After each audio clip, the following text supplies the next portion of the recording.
My name's Alex Gillespie, and I am the owner of Dirtworks USA. Yeah, so here in Arlington, the dirt is about 25 miles away. You know, we put on, give or take a few, like about 30 trucks to get it in here in a day and a half. The number you probably hear a lot is 6,000 yards, 400 dump truck loads. Some dump trucks are bigger than others, so we might have 305 loads. Here in Glendale, we might have 400 because the trucks might be a little smaller, say. So 9 times out of 10, our travel day is Monday, so that's when I got here. Monday afternoon, we just check out the equipment, make sure everything's here that we need, there's no issues. Go onto the stadium floor, just take a look at that. And our first real work day is Tuesday morning. Dirt's normally running into the building, and we start laying out the track and start our build. First thing when we get here, it's more or less doing some measurements, pushing out the dirt floor, getting our grade stakes in the ground where all of our jumps go. Jump to top of the jump, the distances are different based on us trying to get the rhythm lane to have multiple lines to create for better racing. So that's really what we're marking out, is the stakes are where the tops of the jumps go. Inside of tough block to inside of tough block, for the most part, it's 20 foot wide. The first lane that you hit off the start is always, it starts off at about 28 to 30, say, and then tapers down, just because, you know, all the high traffic right out of the gate.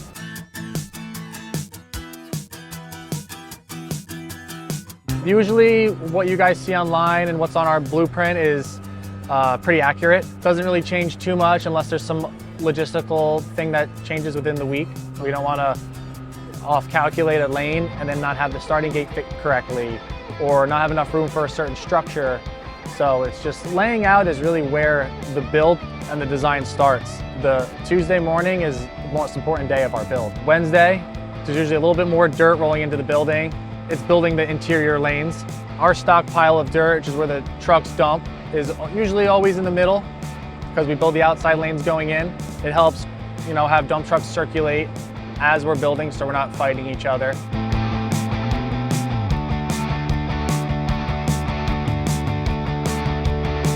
Here in Arlington, we have some pretty long dump trucks. They're semis, so it's a little more difficult than some of the other venues, but we make it work. Now, Thursday is when a lot of the tough blocks, the finish line is starting to get buttoned up. And then Thursday afternoon, we basically have 90% of all the lanes built. It's just final little things like cutting whoops, some transponder stuff, making some dirt pads for the robo cameras to sit on. There's a lot of PVC pipe that gets buried in the track for fiber and power to power a lot of these structures that are interior. You know, a lot of those logistics, a lot of people don't really get to see. And I think that's something that's cool about this interview, is we can educate a lot of people on that.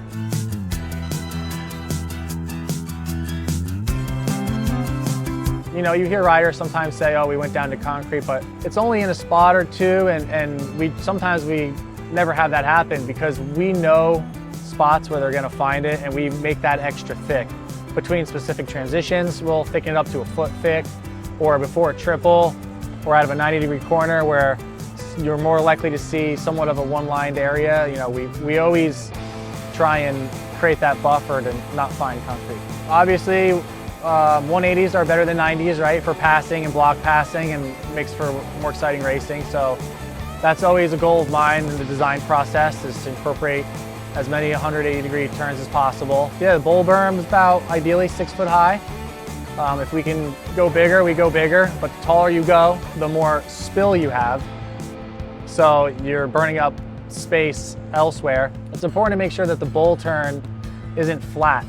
It's got a nice arc to it for carrying speed and momentum, depending on how we want them to approach that next rhythm lane.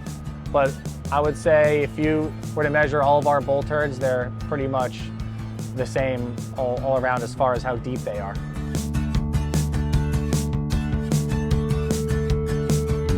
As far as building the obstacles or the berms, the loader always puts the dirt where it's got to go. The dozer compacts and shapes, and then the skid steer, we call it icing, it does the final touches. Yeah, so we mark out the finish line for the operations guys, and they build the structure itself. This finish line here at Supercross, they build the structure first, and then they raise it up with chain motors. And then once that's done, they give us the green light to backfill it. So if you look at the finish line, there's actually no spill. The dirt is wedged between two like steel plates. So the flag tower can be pretty close for the flagger to stand on.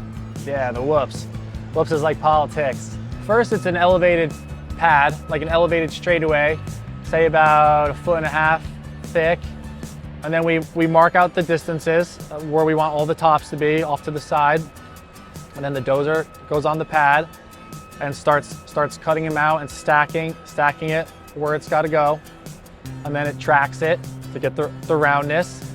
And then if he needs to go back in and push a little bit more up, he does. For the most part, this year, you're probably only going to see dozer whoops. I think as a whole, they're a little flatter. The tops are a little rounder, 14 feet apart versus loader whoops. We usually like to do it 13.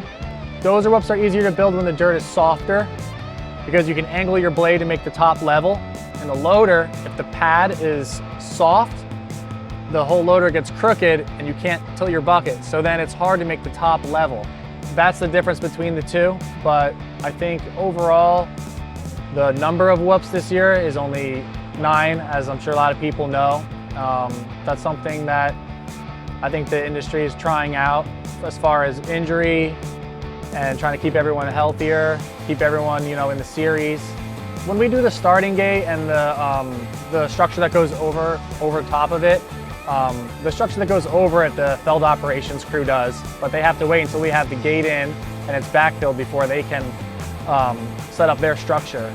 The angle of the gate, the position of the gate is very important. We want to make sure that the distance from the inside starting gate to the center of the first turn is the same distance from the outside starting gate to the center of the turn. So it's as even as it can be.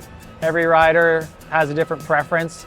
You know, trying to talk to every rider individually is pretty difficult on that topic, as you could imagine, but if we want to try something new for a little bit and see how it works, you know, I'm game for it.